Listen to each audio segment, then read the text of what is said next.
computer cases. So please read the computer case, the definition altogether. Go. It is a box-like case that contains most of the electronic components of the computer. It is also known as the chassis system unit, base unit, or supercase. It is typically made of steel or aluminum, and sometimes plastic is used to construct a computer case. Okay.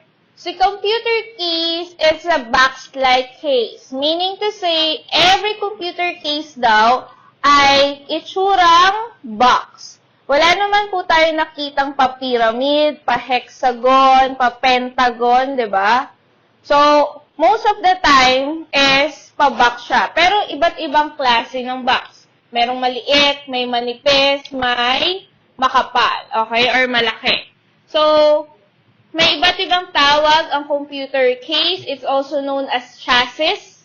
So, madalas ko siyang tawagin as chassis, system unit, base unit, or simply a case. So, for example, i-identify natin yung mismong computer case or computer mismo. Ang tawag natin madalas ay system unit. It is typically made of steel, aluminum, or plastic. Kung mapapansin ninyo, yung mga system unit dito sa ating computer lab, sino yung naka-assemble or disassemble during grade 9? Okay, very good. Meron dito sa mga inassemble at assemble ninyo, combination siya ng aluminum at ng plastic. Most of the time, yung plastic is yung nasa harapan ng computer case. Yun yung tawag natin ay front panel. Then, yung mga side panel niya, yung nakapalibot, ay naka-aluminum. Okay? So, pag syempre, as alone na computer case, ang mangyayari, mas magaan siya. Next, type of cases. Please read all together. Computer cases come in different colors, size, design, materials, and for those who wish to care for clear acrylic is also available. The style of case is determined by designs of motherboard. Okay, anyone can describe or explain ano po yung nabasa natin? Anyone? Yes, sige. Types of cases po, sa system unit po natin na cases or chassis, have a different kind of cases po. Para din po siya nagde-design tayo ng bahay natin na parang meron pong binibase is sa own aesthetic po natin kung ano po. For example po yung mga for gaming, mga gamers guys, mahilig po silang mag-design or mag-ayos ng kanilang system unit po. And for visual na rin po, meron din naman po na kapag yung use po ng computer unit nila or ng system unit po is for work is they would like to keep it simple lang po. So pare po, binabase din po natin siya kung saan po natin gagamitin yung computer natin or yung system unit po. Okay. Very good. Types of cases is we have different types of cases na depende, tama yung sinabi nga, depende sa taste, depende kay user kung ano ang gusto nila. Sizes. We have different sizes. Merong malaki, may maliit. And most of the time, yung mga gamer ay ginagamit is yung mga malaking mga system case. Palagay na lang din. Okay, next. Different colors. Ang laging colors ng mga system unit, ano po? Ha? Anong rainbow? Okay. Usually is color black. Pero may mga nakikita tayong color white, pink, okay, depende. Rainbow daw. Okay. Design and materials. Yung design is, depende sa inyo. Merong pure acrylic. Ano ba ibig sabihin ng acrylic? Yes po. Okay. type of glass but made of plastic. So, pwedeng lahat ng sides or ng panel ay naka-acrylic. Pero, madalas, ang ginagawa natin, yung pinaka-side panel lang, yung naka-acrylic. Bakit ba gumagamit sila ng acrylic? Sige. Nagamit ko yung acrylic para makita yun. And especially, yung design ng system unit nila para for them to flexing. Okay, flexing or binibida yung loob ng system unit. Kasi, for example, nasa kabilang side yung acrylic, makikita yung nasa loob ng system unit. Ano ba yung mga graphics, ilang bang RAM, 'di ba? Meron pa nga yung RAM may ilaw 'di ba? Tapos anong iba't ibang klase ng ilaw ang nilalagay nila doon? Meron pa rainbow, merong color white lang, merong color red or color blue. So next tayo, the first one is the desktop cases. Please read all together.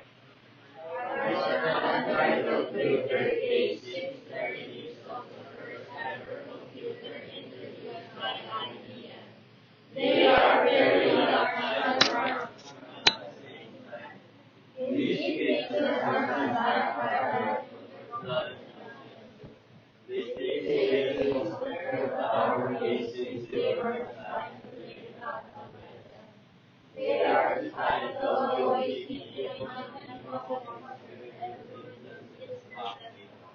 Okay.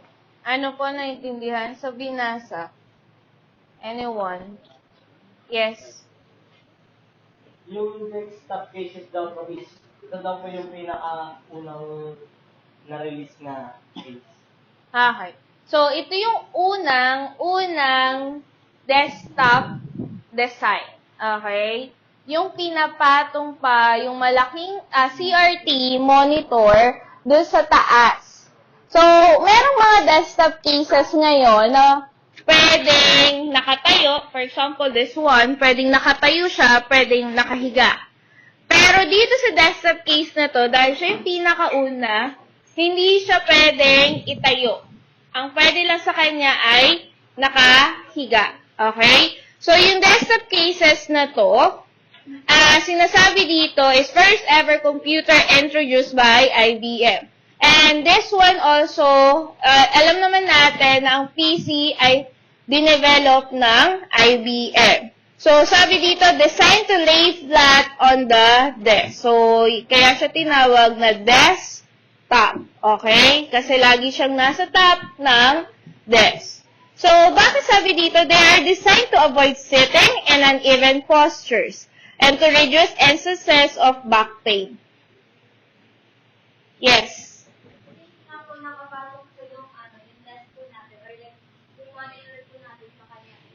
Yung taas na po is mas tayo po ng mata lang po natin. Hindi na po natin kailangan tumubak or mas okay po na parang safe lang po para natin na computer kasi kita po natin na po nakapagod and mas mataas po lang compared sa mga po natin.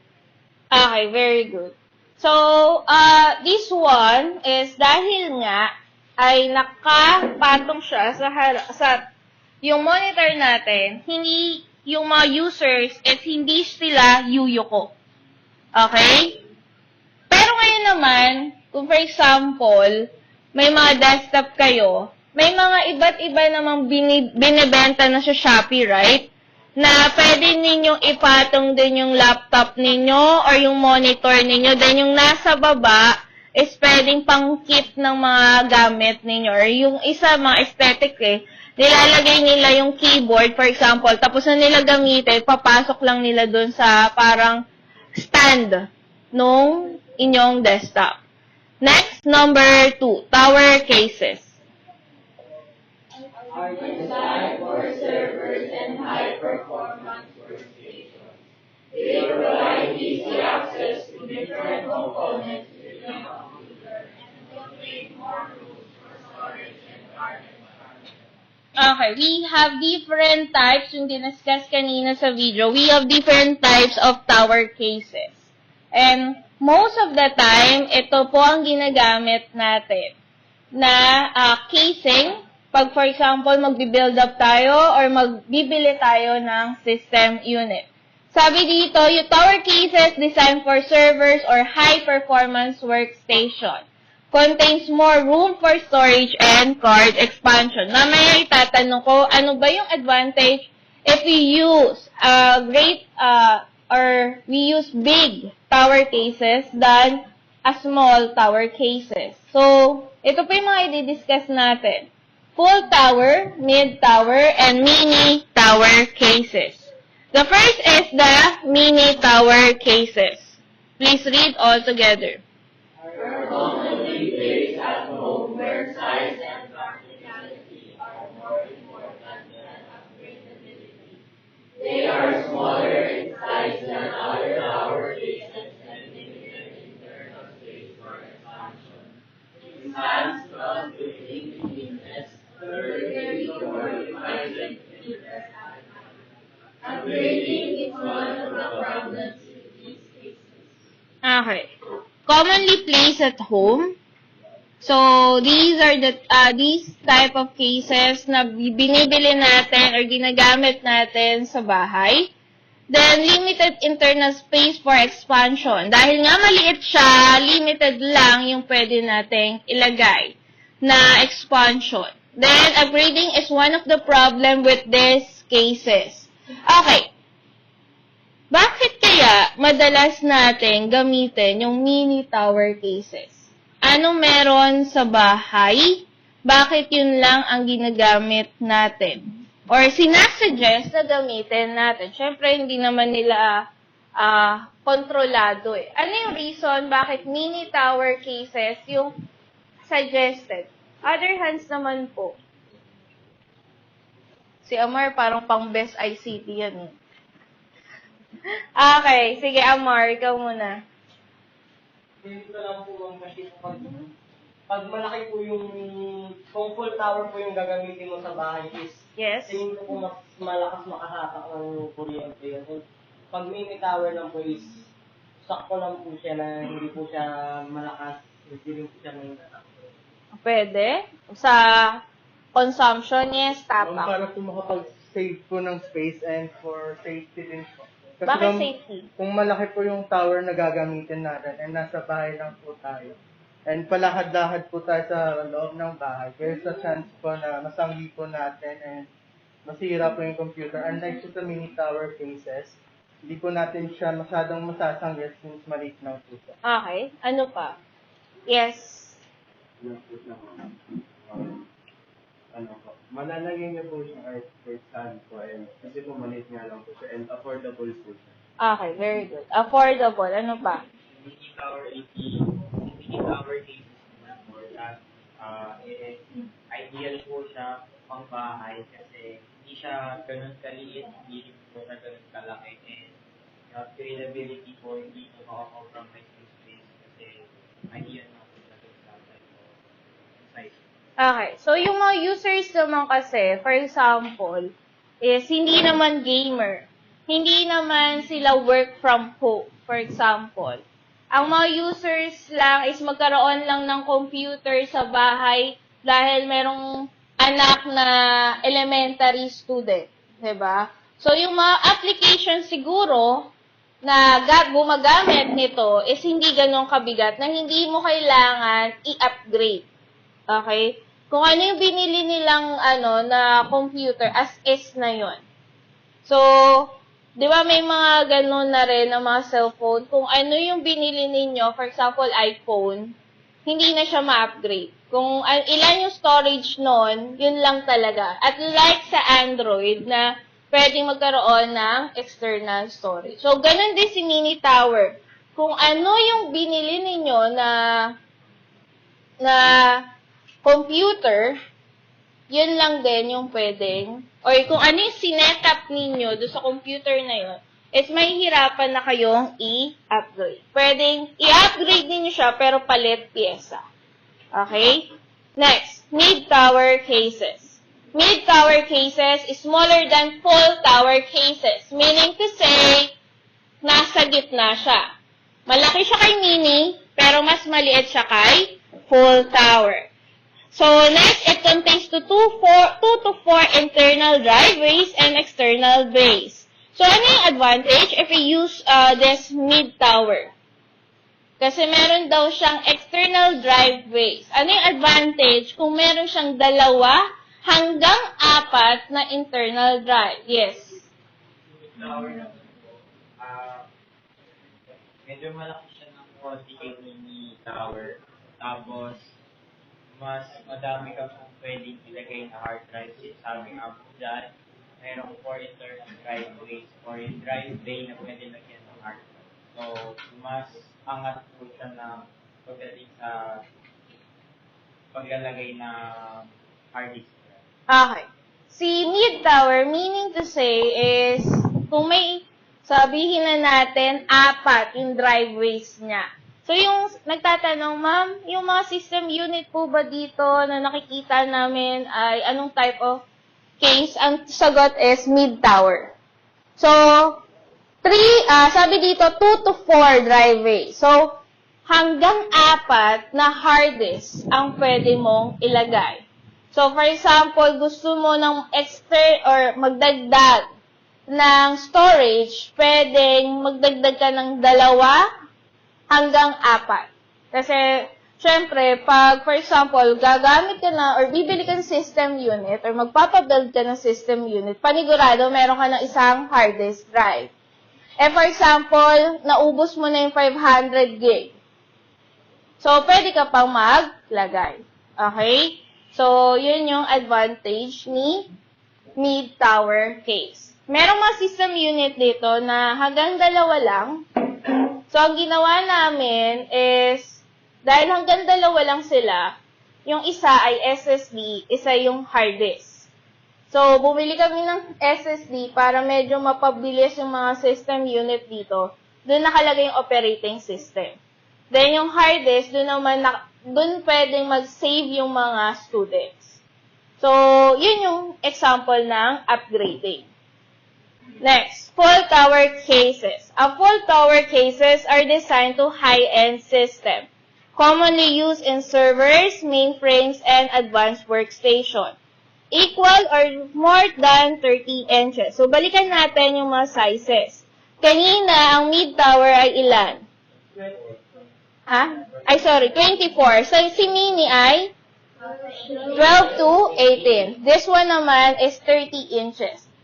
Actually, yung full tower cases, madalas ko rin siyang nakikita sa mga gamers. Okay? Bakit kaya yung mga gamers ay mas gusto yung full tower cases? Yes. Since mas malaki po yung size ng case, mas marami pong malalagay na parts or components po ng computer. Kaya po, mas madali po siyang ma-upgrade agad. Tapos, mas marami rin pong components na mas malaki na parang mas malaki po compared sa ibang ano po. Okay, very good. So, yes, Daisy? Ma'am, mataas po yung graphics kasi po, pag sa gamer po, kailangan mo malaki yung graphics kapag nag-aaral. So, mas maganda po naman. Okay. So, first, syempre, is lahat ng specification dapat ng system unit na yon ay matataas. Diba? Ayaw nyo naman na nag-games kayo ay maglalag. Yes, Cruz? Full tower po. Yes. Madalas po siya ginagamit ng mga gamer because siyempre full tower nga po siya. Kailangan po na mas malaking airflow or mas madaming airflow. And then, widely accessible po or pwede maglagay ng graphics card which is nagpo-consume ng malaking space sa loob ng ating chassis. So, kaya po ginagamit commonly mga gamers because higher space na pwede kang maligay ng graphics card and then yung pattern po ng aming is hindi po makakompromise. Full tower. Very good. Dito sa full tower kasi, yung ibalikan natin yung graphics sa system unit ng gamer. Ewan ko kung nakakita na kayo nun, yung masyadong malalaki na talaga, yung pang-gamer na graphics. Yung tipong, ganyan? Oh. Yung tipong, talaga, mas malaki pa sila sa motherboard, 'di ba? Minsan. Okay? So, iisa-isahin natin yung iba't ibang klase na graphics and ano yung mga itsura ng mga graphics ngayon. Next is the shuttle cases. Shuttle cases are the most box-shaped than the latter. Ideal for small work area, it comes with motherboard, micro, ATX, and ITX. And a power supply. Only black is the color. So, ito yung disadvantage na hindi siya ma-upgrade. Okay? Kasi kung, syempre, sobrang liit niya. So, hindi siya upgradable. And unlike sa mga tower cases, for example, kahit mini ATX siya, syempre, pwede mo siyang ilagay sa full tower kasi sobrang liit ng motherboard, pwede mo siyang ilagay sa full tower. Pero nga, sabi nga kanina, para kang sobrang tangkad mo, tapos nag-mini skirt ka. Parang ganon. Sobrang, ang laki-laki ng casing mo, tapos ang liit ng motherboard mo. So, yon. Dito, syempre, dahil shuttle cases to, hindi mo pwedeng ilagay yung mga malalaking motherboard. Kasi nga, hindi kasha. So, specialized na motherboard lang ang pwede nating ilagay. So, compressed version of mini tower. So, mas maliit pa siya kay mini tower. Next, slim cases. So, example ng slim cases natin ay yan, yung nandun sa kabilang table. Okay? Slim cases. Towered cases turn on their sideways. They can hold the monitor on the top of them. Okay. So, sabi sa slim cases, pwedeng patayo siya, pwede rin siyang pahiga. Okay. Trinay ko siyang ihiga kasi nga mas maliit yung nako-consume na space. Kasi nga medyo malaki naman yung table. Ang disadvantage, kapag nakahiga yung slim cases at pinatong ko si monitor, yung exhaust fan ng computer ay pataas, syempre. Syempre, dapat nandito siya sa side na naka-open. So, parang sinusunog ko yung monitor. Okay? Then, minsan, dahil nga ito ay nasa top, may mga estudyante na natatakpan nila yung exhaust fan. So, ano nangyayari? Naiipon yung init sa loob, tapos, syempre, magkano siya ng overheat sa loob. So, hindi siya advisable din na lagi siyang nakahiga. Okay? Kasi kahit di aircon to, may mga chances pa rin na masira yung system unit na ang cause ay overheat. Next, portable cases. Portable cases are used by notebooks, laptops, and tablet PC because they are usually the lightest and the most portable in the market. So, portable cases daw ay gumagamit dyan ay mga laptop. Siyempre, hindi ka naman pwedeng bumili ng portable cases ng pang-Apple, tapos gagamitin mo sa PC. Okay, hindi naman pwede yun. Siyempre, kung ano yung model ng laptop mo, yun din ang bibilihin mong portable cases. Okay, ito yung pinaka-uso ngayon. Isa sa mga uso ngayon na system unit. Ang mini computer. Mini computer are very compact, maliit lang, and slim, payat, that can be attached at the back of the monitor. They are small yet very small, powerful, high performance, and save a lot of space. So, nakakita ko nito ng mini computer na ang price is nasa 22,000. Okay, pwede na, di ba? Kung for example, gusto mong dalhin sa school, tapos yung school naman is merong monitor, keyboard, at mouse, pwede na siya. Mabilis na yung, mas mabilis pa siya sa laptop na dadalhin ng classmate mo. Pero, Syempre, ang disadvantage, kung ano yung example ko kanina sa mga mini or shuttle cases, kung ano yung specification na binili mo, yun na rin ang magiging specification niya. Kasi hindi mo na siya ma-upgrade. Okay? Pero, aesthetic, tingnan. Kasi sobrang liit niya lang eh. Okay? So, ito yung mga itsura ng ito ay PC. PC po ito. Mini computer ng Mac. Ayan. So, yung mga keyballs ay nandito sa kabilang side. Ganon din kay mini computer in PC. Okay? Last na tayo.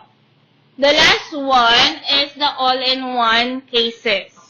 Si all-in-one cases, unang nagsimula dyan ay si Mac or Apple. So, ano yung all-in-one?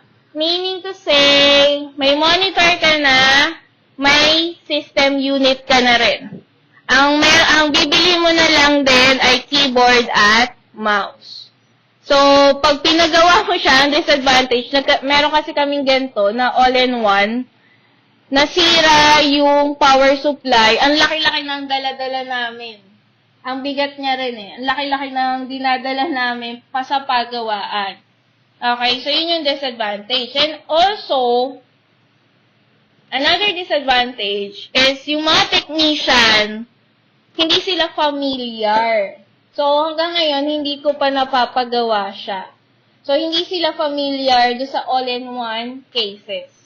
So, slim and cool looking appearance. Talaga naman, pag nakita yan ng mga kakilala ninyo, matutuwa sila kasi ang ganda at bago sa paningin.